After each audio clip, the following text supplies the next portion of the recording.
What about now? Can you hear us now? Yes? No? No sound still? No? Why don't you Hold take on. that Hold off? on. Why are we using that anyway? It's here. I gotta move it. Connected. Connected. Okay. You can hear us. Oh, yay. Okay. Awesome.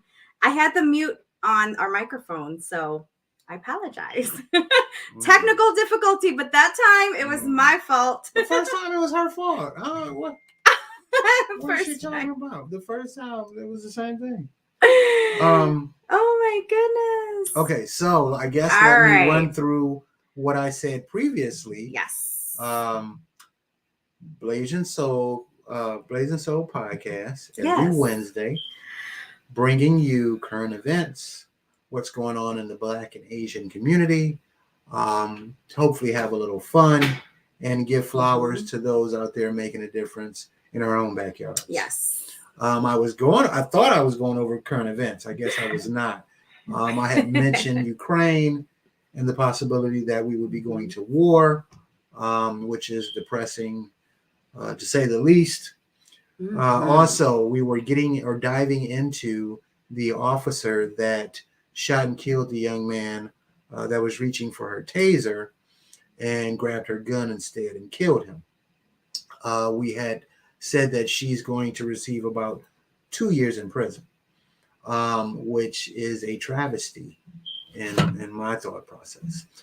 Usually, inmates, unless you get into a lot of trouble, do about 3/4 of the time that they have been given. So if you just, keep your nose clean, so to speak, you'll get out in 3/4 the time. So if we're looking at 24 months, that means that she roughly has to do what? Ooh, 6. So about 12 to 18 months, somewhere on there, about 18 months. Then you take into the fact that she's already served about 60 days, and they're counting that along with her sentencing, giving her that credit. And really, she's going to be doing just shy of over a year for killing someone. To me, that is a travesty. There are people out here who snatch a purse and do more time than that. People who sell things like marijuana and get more time than she received for taking a person's life. On top of that, the jury had asked for a certain sentence. I think it was something like 4 years or 3.5 years. The judge went against that and said, no, I'm not going to give her that much time, and instead imposed the 2 year sentence that she felt was appropriate. So the court system is supposed to be you judged by your peers, and your peers making the determination of whether or not you were guilty of a crime, and if so, what punishment should you get, or a recommendation of what punishment you should get. For the judge to go against what the jury had recommended, once again, is to me a travesty. So, just wanted to say that. Keep that in your minds. Everything. Our lives are so stressful, and we have so many things going on. But when things like this happen, you need to be aware of what's going on. We want to give a shout out to our family. Look like a lot of families here. I see a lot of McLuen. Maybe she could help me pronounce that. Is McLuen. it McLuen? Okay, perfect. Shout out to Miss Sue and Tiger, Sumi Clark, yes, thank you for letting us know there was no sound. Also, my dad even chimed in. My dad's never on the computer like this, like live shows, right? So he actually chimed in and said no sound. So we appreciate that. Definitely. And so, family is what we need right now with everything going on and the pandemic. So we appreciate the family support. So without further ado, I would love to introduce our guest speaker for the night, Miss Bree, and she is with Hanul Family Alliances, and she is going to come on and share a little bit about Hanul, what you can do if you need, assistance, and how you can support. It's a nonprofit organization. how you can support. So we're excited to have Miss Bree here tonight. Feel free to chime in if you have any questions or have any comments. Feel free to chime in and let's pick her brain. And speaking of like law and lawyers and all that, you always do that. You always know the right topic to say before we have the guests come in. Bree is actually studying to be a lawyer, so perhaps she has a little bit of an insight on this area. It's natural. It's so bizarre. Watch our last 3 shows. Like, wait a minute, this segue into our guest speaker. So we're excited to have Bree on tonight.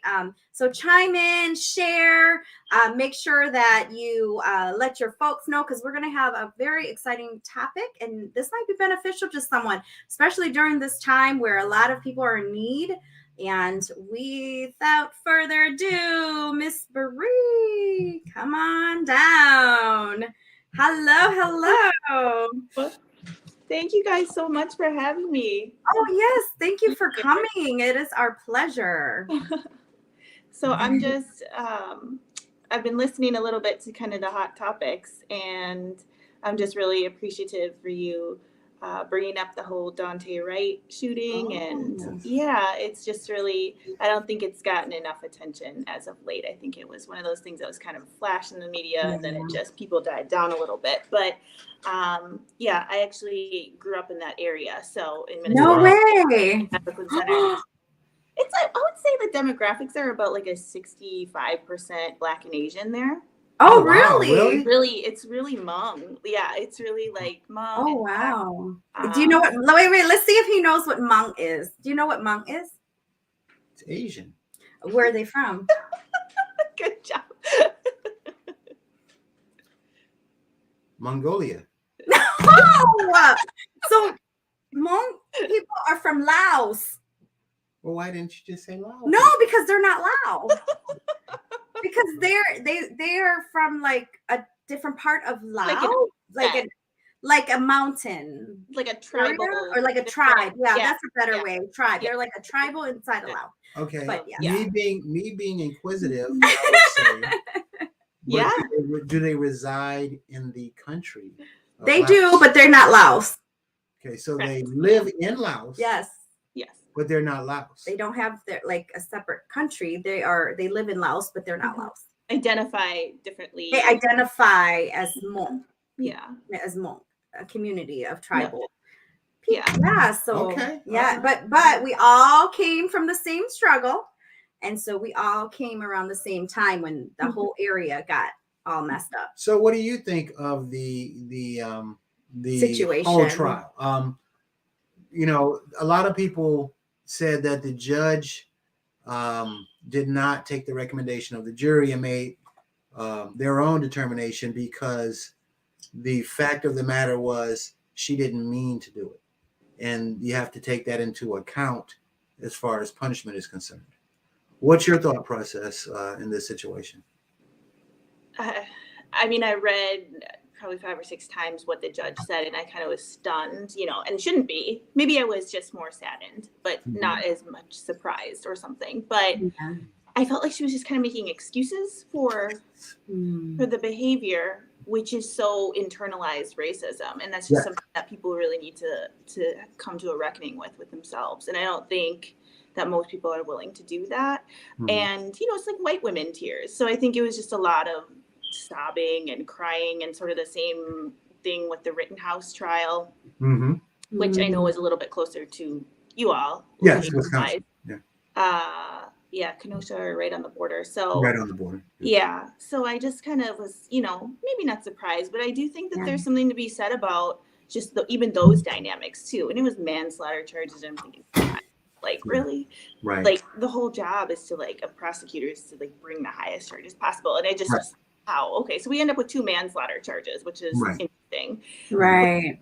Yeah. So I think that in and of itself was an injustice. I think, like you were saying, is what the attorney said as well, just that people get more time in prison for weed than they do, which is ironic. So, yeah. I mean, the community, I think Brooklyn Park, Brooklyn Center has always been really, really strong with, like, Asian and Black pride. Mhm. But I do think that the community is still under-resourced in a lot of ways, you know, Right. and having, you know, grown up in that area and gone to school in that area, it's Mhm. just, yeah, it's always going to be home. But I think there's a lot more that needs to be done in terms of resource and community building, capacity building. But then even though the community is Black and Asian, a lot of, you still might have the police force that comes from other areas that are policing that area, which that brings me to, you know, a good point that I had witnessed. One of a former employee that I worked with, I just started this job, and it was a dental implant center, and she was talking amongst other dental assistants, and I happened to walk by, and I was totally shocked. And this was a center downtown Chicago. I was completely shocked because 80 or 90% of our clients were African American. And so to walk by and hear this conversation, I thought, wow, we could have had like a patient that could have gotten offended. And so she said to the other clinician in their little huddle, they probably, you know, in the little dental lab, she said, they were like, oh yeah, my fiance, he's a police officer. My fiance and his crew, they go to the hood all the time and just mess with those people and plant stuff in their cars or plant stuff just because they hate their effing guts. And I could not believe what I was hearing. It's unbelievably sad. Mental note though, or a side note, this young lady right here didn't fully believe that the police would just harass Black people for no reason until she had to witness it herself. Next to you in the car, right? Yes. I used to have to drive to Grand Rapids. I witnessed it. I had to drive to Grand Rapids, Michigan for work like 2 or 3 times a week. And I used to get tickets or pulled over. And she in the same area. And she used to say, I was doing nothing. Right. They just pulled me over. And her response was, babe, are you sure you weren't doing nothing? You sure you weren't speeding? Perfect example of ignorance, right? And I'm like, I'm telling you. So she had to go to her funeral in Grand Rapids. So she rode along with me. Sure enough, we get pulled over because we were in the left lane too long. Everyone else is driving the left lane. Yeah, we were in the and then it was, where you going? Whose funeral is it? Where's the funeral? I'm here sobbing. So personal, all of a sudden. And I'm over here like sobbing over my lost girlfriend that passed away. I'm telling her, don't answer any more questions. He's like, can I search you? Yeah. Do you have any weapons or drugs in the car? I'm in a suit. She's driving too long on a left lane. But after that, she fully understood what I was telling her about. After that it is a true problem. Not all officers are bad, but the ones that are, they are make it hard. Make it hard.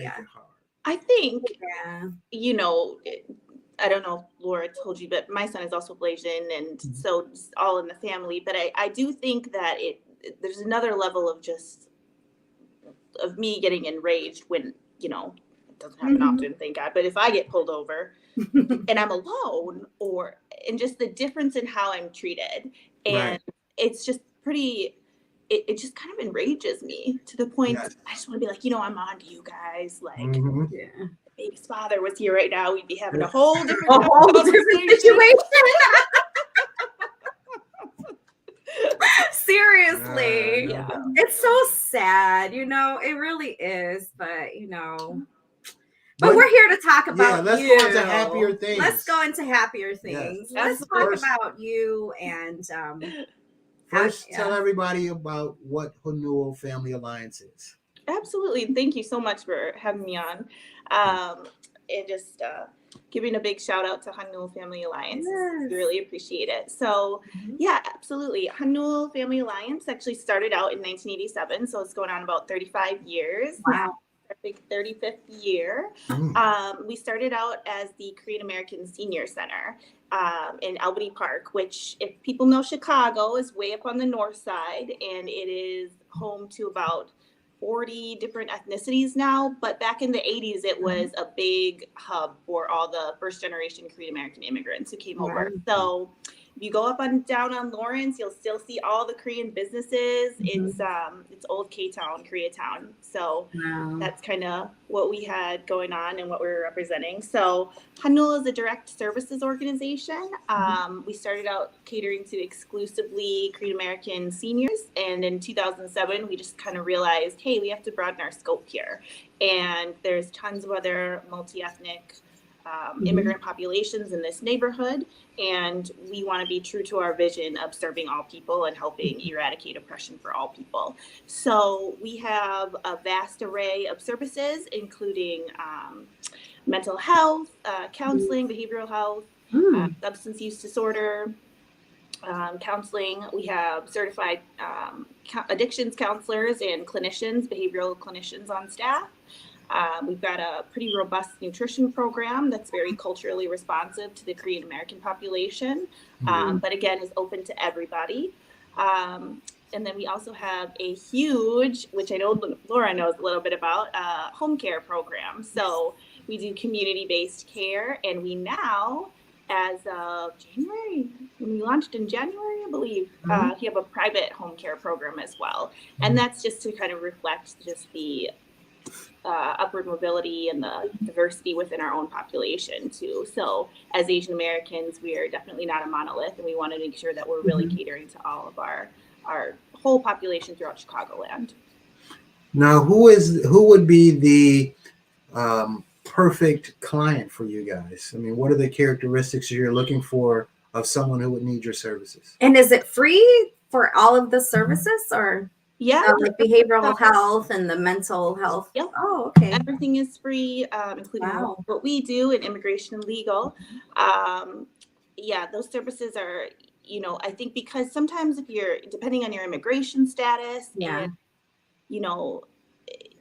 you don't necessarily, you just don't have the same amount of resources, or those resources are going to be allocated towards something else that you're trying to build. So yeah, we really, really want to be responsive to that and keep everything reciprocity and sustainability for our community, and just so we offer those services free of charge, and hopefully it'll You'll be growing, start your podcast. Right. Yeah, absolutely. And we've got some great community partnerships. So we really need to shout out to organizations and like Asian Health Equity and Lake County Community Foundation have been just huge resources for us to be able to provide those services. And within immigration and legal, we do get a lot of help from the New Americans Initiative and ICER, this huge coalition to immigrants and refugees. So we couldn't do it alone, and we just love our partners. Nice. Now, if someone's hearing this or they're listening to the show, where can they go to donate, or if they wanted to help out with some of their? Absolutely. Thank you, Laura. Full yes. nonprofit.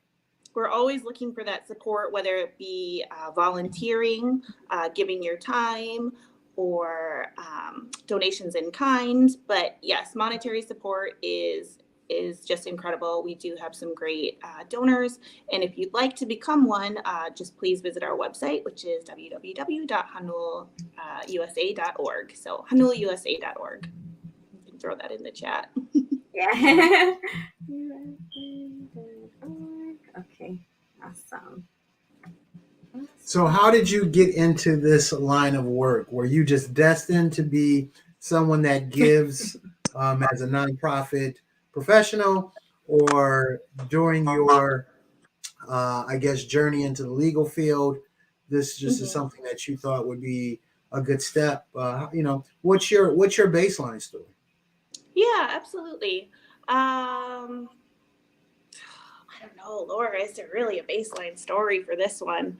It was just meant to be. No, this is all organic, so we never have a script or anything. If you say, you know what, I grew up wanting to sue people, so that's why I got into the legal field. I'm a true American. There you go. There's nothing wrong with that. No, it's funny too, because there's just so much like within the field, and people will be like, "Are you sure you want to go this public interest route? I could see you being this fantastic corporate litigator." And I'm like, I still have a soul, like to Yeah. But I will say, you do get your jollies out of, just that real aggression. No doubt. Without a doubt. Depending on your mood, yeah, it's really Right. good. No, I was actually adopted from Korea, so I identify as an immigrant, and just part of that whole this whole amazing diverse community of immigrant stories. And I think that's what maybe started my interest a little bit, of just asking these kind of like socio-political questions about like, what does that mean? What is my place here in this world? And I'm transracially adopted, so I grew up with white people, but ended up going to school in a very Black and Asian area. Oh, you're really mixed up. Yeah, very strange, very yeah, I just got a lot of pieces to the puzzle there. Right. So Yeah. I think over my life, maybe, I've done a lot of observing and just thinking to myself, man, there's a lot of really screwed up things in this world. So, and where do you go when you think that way? You go to law school. No. Right. Wow. Make a difference. So, I hear you. That's awesome. Yeah. No, I actually was a professional athlete before I had my son, and What had. sport? He's really into sports. Yeah, it's not the cool basketball sport, I guess, but yeah, not the cool sport. But yes, I was an ice skater overseas and domestically. So, Skating Yeah, takes agility, and man, skating is hard.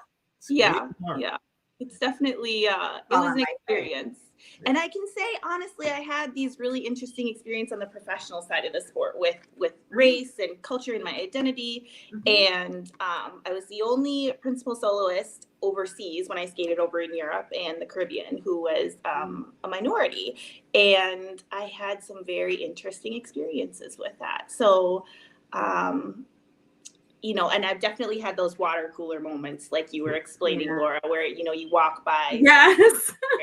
You hear. Just say some incredible, I remember, I think one of the biggest things was we were installing the show, and my pair partner at that time, or whatever, adagio partner, whatever, threw a wrapper on the ground, like outside the studio. And I was like, hey, you got to pick that up.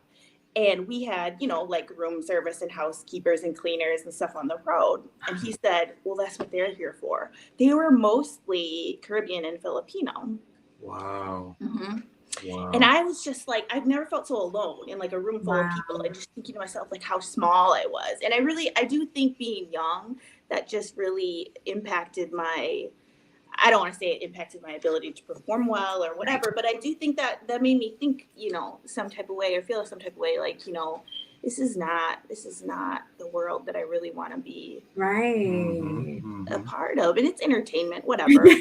But it was definitely sort of like an outflow of, it was symptomatic of something bigger going on. So so I remember thinking, all right, well, I'm going to do this until my body falls apart, or go on and do something else. And that's where I landed. And I think all those little experiences you have over your life, if you're awake to them, can really build towards something. So so now I'm on the tail end of my graduate program in social work, and I'll cross over to finish that law degree. And so awesome. Yeah. So proud of you. That's pretty cool. Now you did mention that you have a Basian son, is it? I do, yes. So now our kids could be twins. Yes. Oh my God. Your littlest one. Carmelo. Yeah. Yes. Now, have you noticed racism? And we've even seen racism, or at least discrimination from both sides. So not only whites, but also blacks and Asians. Everyone from every corner. And so many people think our kids are Puerto Rican. So from Wow. That's hilarious. Oh my goodness. We've experienced some of that. You can't please everybody. Yeah. But how do you deal with those type of situations when you feel that the mood has changed or the situation has changed because they know that you're a mother to a Black and Asian child? That is very positional. That is like the best observation and question. And I know it's coming from a place of real experience. And I appreciate it because I think it's something that needs to be talked about in all spaces more. Mm-hmm.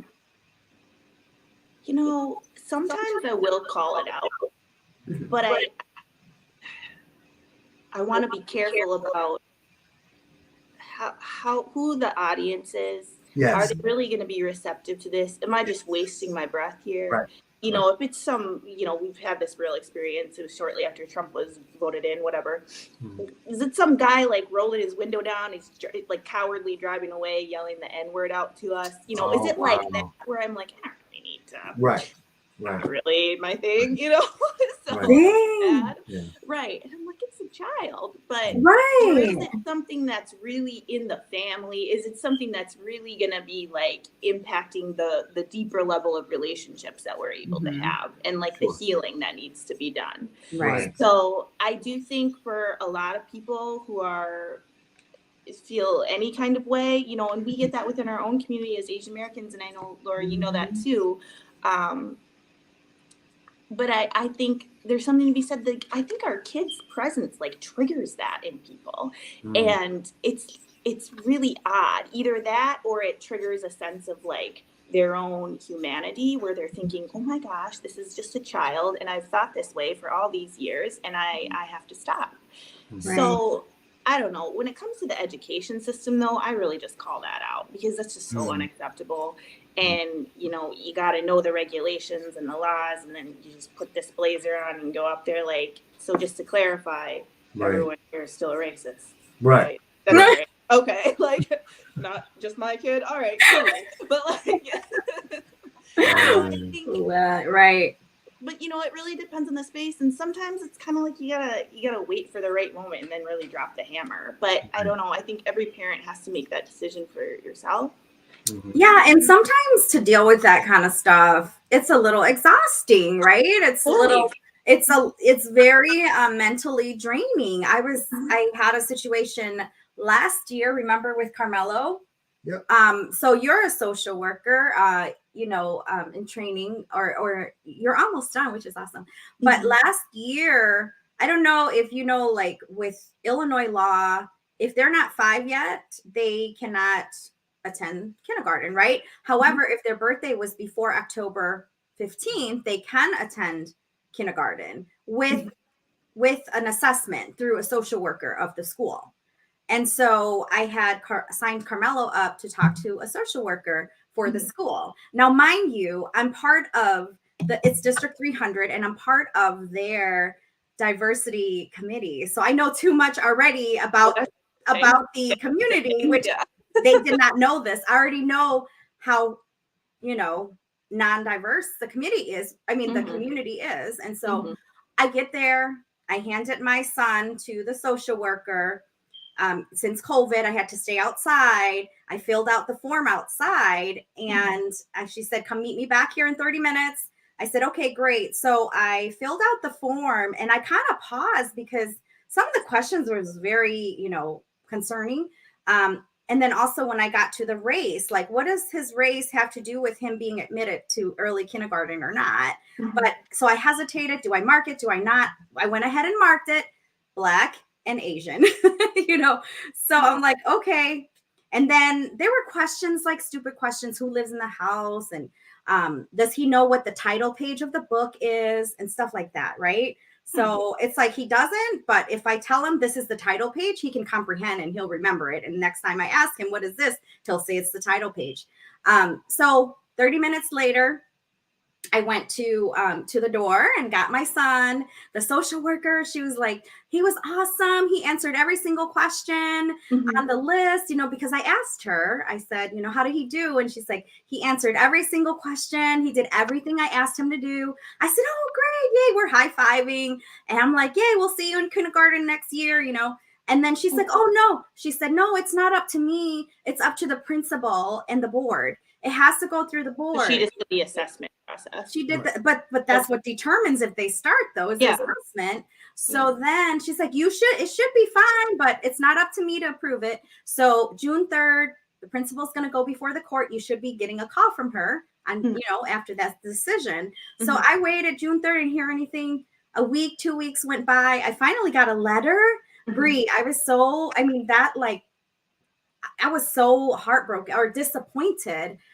Everything on the list said failed physical, failed emotional, whatever was on that list. He failed it all, according to the principal, even though the social worker told me that, he did everything I told him to do. So being that it was summertime, I emailed the social worker separately, and I just put it in a way where, hey, I'm just, thank you for letting me know, but I did get the letter from the principal, which is all good. I understand the decision, but let me know what I can do better for next year to prepare him. Can I get the report to let me prepare him better? Can I please get the report? She's like, oh no, it's copywritten and I can't give it to you, but I'll type something up. The stuff she typed me up was like pass, he did everything. But little parts, like the title of the book, because I answered, no, he doesn't know the title of the book. That was the reason, like little non-subjective parts. As you're speaking, I'm sort of conjuring up in my mind sort of like the little move the finish line things that, people went through when they're trying to vote, or, like the gerrymandering that still goes on. It's just, and I'm thinking to myself also as a social worker, I want to see that assessment tool. I have it. I'll forward it to you. And I want to see like where did they get this measurement from, in terms of like research analysis and things like where did that one standard that was so make it or break it of what the title of a book is? Because I have never said, hey Carter, I gotta teach you something real important. Thank you. It's just the title of the book. I know. White families who do that either. So I just think that's really strange. But it's the whole sort of comes out of thin air, but is very, very important all of a sudden. But it's sort of that preschool to prison pipeline.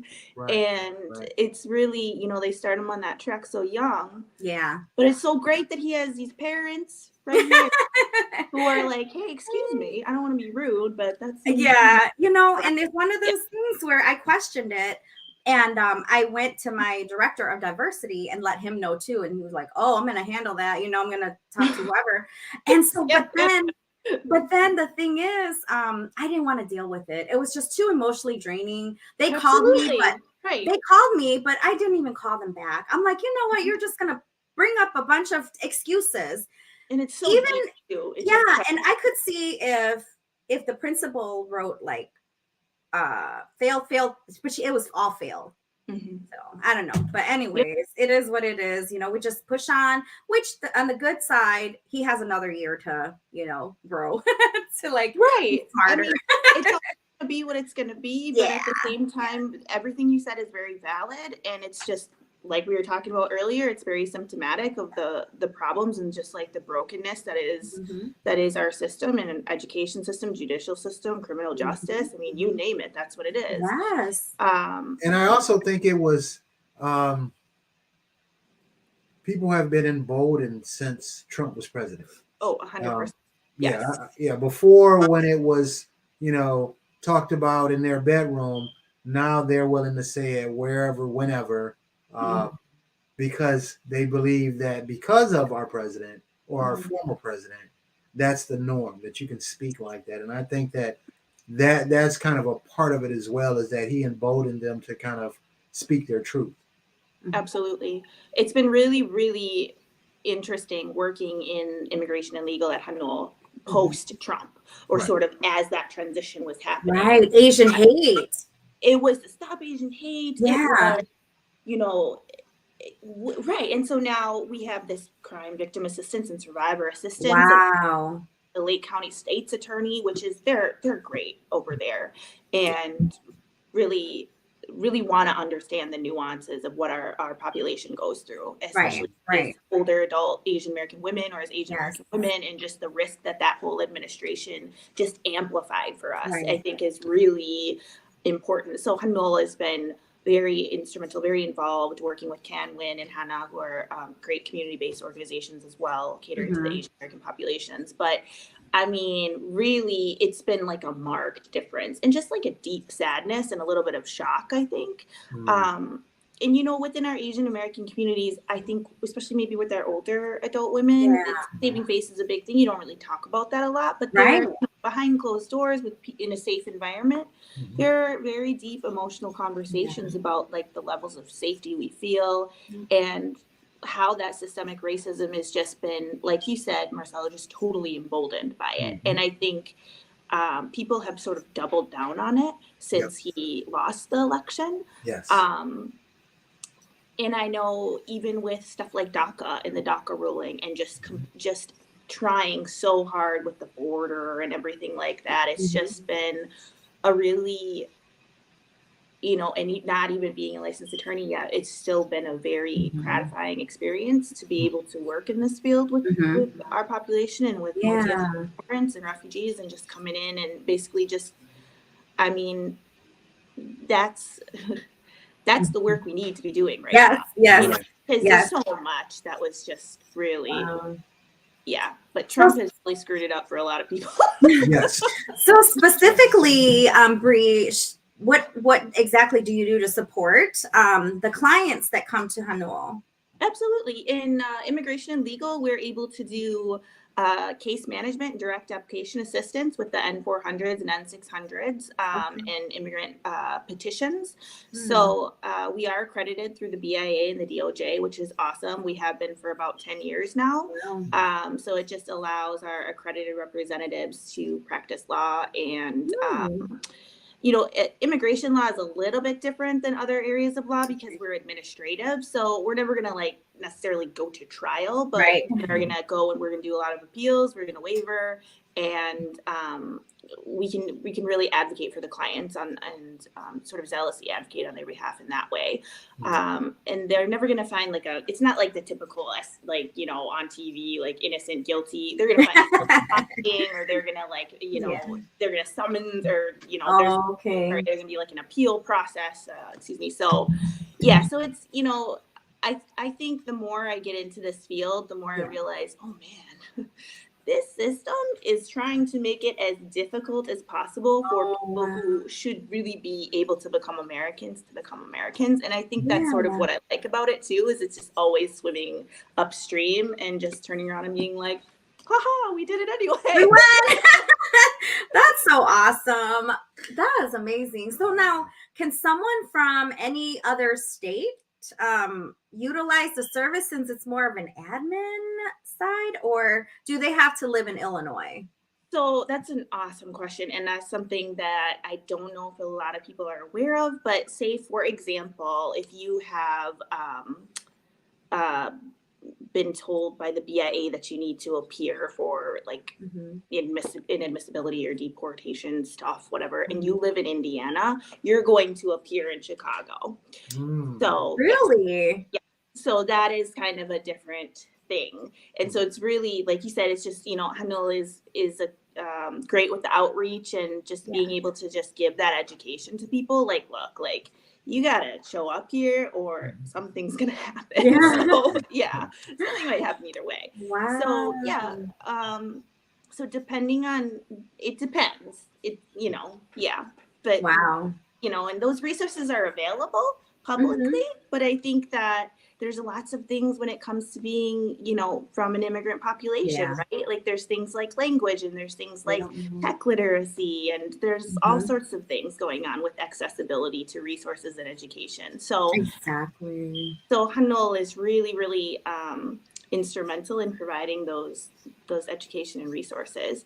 And we also have this great news, and we're so thankful for you having us on tonight, because we did want to share with our community members that we are accepting pro se applications now for DACA renewal.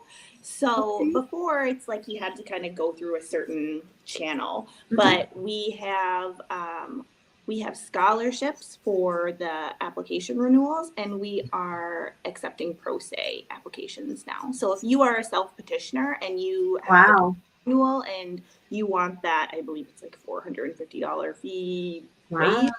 rate. Depending on, you submit your application, you submit your proof of income to us at Hanul, and we could take a look at that and hopefully help you out. Wow. That's It's awesome. impressive. Very impressive. What I have seen as far as like immigration side, like we came in the era of where we became legal residents, permanent residents, right? Yeah, The permanent resident stage, Green right? I card. don't know. He probably doesn't know this kind of stuff, but I was born in Detroit. he was born in the D. That's another The country D. unto itself. So So yeah, so I was born in the refugee camp, in the slums of the refugee camps. Oh wow, Thailand. you guys could be really happy. So a flux of us that came over, like we came over on the permanent residence status, and so if we're fortunate or lucky, our parents would then apply and get their U.S. citizen, and we'll get grandfathered in. Yep. But there's so many of us that have not gotten grandfathered in, and they still have their permanent green card. Wow. And so and so what I'm seeing now is that if they go to jail or if they do any criminal time or whatever stuff, they get deported back to a country they've never even grew up in or known. They would get deported back to Laos. Like, you know what? I hate to say this, but even as a Korean adoptee, we have those. You can get, and we were raised by white people. Like, so you can get deported. Right. Like, you think that's a gimme. You know what I mean? Like, how about the Johnson family? I don't know. Like, that's what I don't understand. Yeah. Like, that's unbelievable. Did you know that? No. Mm-hmm. Can she get deported? Well, not anymore, but my cousins that don't have if they do anything they can get deported back to Laos, leaving their family behind, everything. So because I have my citizenship, I'm fine. Okay. But we have relatives that you love near and dearly that if they get caught or they end up doing anything intentionally or unintentionally, they could get deported. Yes, and that's a really interesting thing that you just said too, is it's very, and like what, and then you kind of get back to the whole racism thing, because you're like, well, what does that mean depending on what your positionality is in the situation? Like, is it always intentional to a certain group of people? Right. If you're looking at us this way. So it's definitely there's a lot of things. So would you be able to help people like that once you have your law degree? Oh, once I'm like fully licensed? Yeah. Oh, once you're fully licensed. I can't wait. I think. Let me send you some names so you can get them back to the U.S. No. It's unbelievable. First of all, that's really incredibly, it's just so unjust, but I'm thankful that you had, felt like you could share that. But yeah, absolutely. And I think that that's one of those things, the deeper that I get into this field, and I'm so thankful that I have the opportunity through Hanul. But I think, man, this is really, they make it difficult. They make the language difficult to understand, like statutes and things, the statutory language. And, it's like English is pretty much my first language. And I'm still thinking, what does that mean? Oh, so wow. I can't even imagine being in that kind of a position, the level of fear. But I do think, lawyers get a terrible rap, and like rightfully so a lot of times. So I'm thinking to myself, do we really want to do this? But at the end of the day, it's stories like what you just said that that make me bringing families back together and stuff. 100%. And I'm like what you were saying earlier as well about the Trump administration just making that even more difficult. I wouldn't say the Biden administration has been perfect about it either so far. They've made a lot of promises where we're like, and so but even where you all are living in the county that you're at, there was some litigation going on in terms of for the major litigation going on. We passed this historic, this summer with phone banking and getting people to sign petitions to try and get this legislation passed, which we did, this historic legislation called the Illinois Way Forward Act. And we're on this Citizenship for All campaign. And part of that was that they were supposed to shut down the ICE detention centers. Right. And Yes, they it was make out it here. county Did you hear about that? Mhm. And you know, people make $90 a head off of Yeah. the detention center Wow. residents. And so I think people in McHenry just said, you know, we're not going. Mhm. And yeah, so they challenged it and in court, and that was a really interesting thing to watch fail for them. Yeah. So yeah. We're living in a town. I know I told my husband I had received a text message from the political office, and you know, I'm not into politics or anything like that. Trying And to get you to yeah, so he's Yeah. like trying to recruit me to run for office. And I said, oh no, I don't know anything about, I don't do politics. I don't know anything about politics. Mhm. And then he was like, no, you don't have to know. You just have to care for the community. I said, I care about this community. I text him back, but I don't think the community cares about me back. That's exactly what it is. It's like gaslighting, because it makes you pause for a second. You're like, That's what I said. I'm like, I think I think this county has a lot more to go, more work to do. And also to say, you should run for political office, but you don't need to know anything about politics. Yeah, you just have to care Is about the An community. insane Just thought had process. Yeah, that's an written insane all over it. thought process right there. I mean, that is that, you know, yeah. We want you to be a chef, but you don't have to know how to You cook. don't have to know how to cook. That doesn't make any You know, I wish that I could properly cite to you who this author was, but in, I think last semester I was reading a paper on like community organizing and things, and there was a particular mayor, I believe in Michigan, who would purposely try to get Black men in his pocket, like leadership wise, like under the guise of sort of like grassroots community advocacy and leadership. Mhm. And he said his exact words were, I tried to get them kind of under my thumb and that trust there so I can muzzle them. And basically like, yes, in sort of a public advocacy, like, you know, this Black guy standing next to me, this woman standing next to me, this, you know, person of color standing next to me, we're, you know, they're with me. Wow. And sort of create this toxic relationship so that they feel like they can't move left, right, up, down. And I do think that happens a lot with Well, Trump does that. Trump had the two ladies 100%. that was near him at all times. As soon as he got the one elected, Black guy in the red. yeah, the one black, yeah, he has those tokens, and he uses them. But you quite know, frequently. I think that happens, you know, like we were just discussing this today, like with the hiring practices too. It's like they have to, by law, like, you know, I've heard of it or somewhere along the line, either it's through one of my classes in law, whatever, or just hearing it from the grapevine, but in order for companies to make it seem like they're giving everyone a chance, they'll have like a Black or Asian or minority candidates that they interview. Oh, wow. Like a pool from the pool? Yeah. In the whole. Yeah, just to show that. So when they're doing, you know, the census and they're, you know, especially if you're getting government funding, they want to be able to show that their hiring practices was diverse.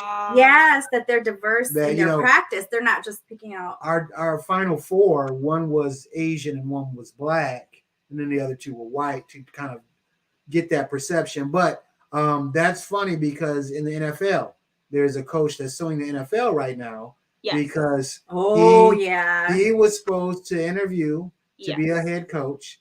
They had already made their decision prior to him interviewing, and he found out because somebody texted him the wrong message. No. Oh no. And in the NFL, there's a rule, the Rooney Rule says if there's an open coaching position, you have to at least interview 2 minority candidates. So basically, they had set up a interview when they had already made their decision of who they were going to hire.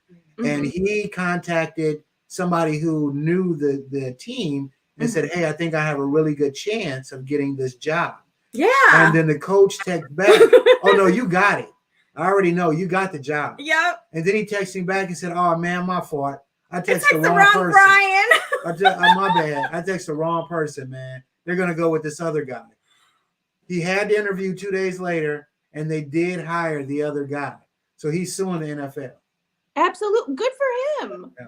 You know, and It's that the entertainment industry. and that but huh? Oh, No, go what'd you say? ahead. Go ahead.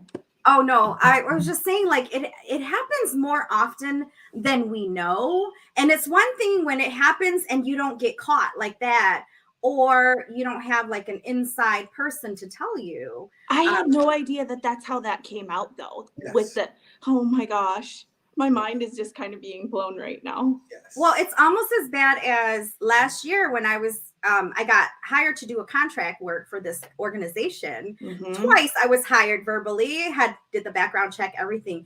This whole time I was referred by someone that I knew from another organization that knew my work and credibility. She helped me get in.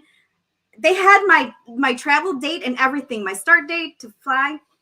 HR was done. I just need to figure out your title. We've got the offer right here. I have to fill out the offer letter and figure out what your title's going to be, because we're going to change it because your salary is going to be higher now.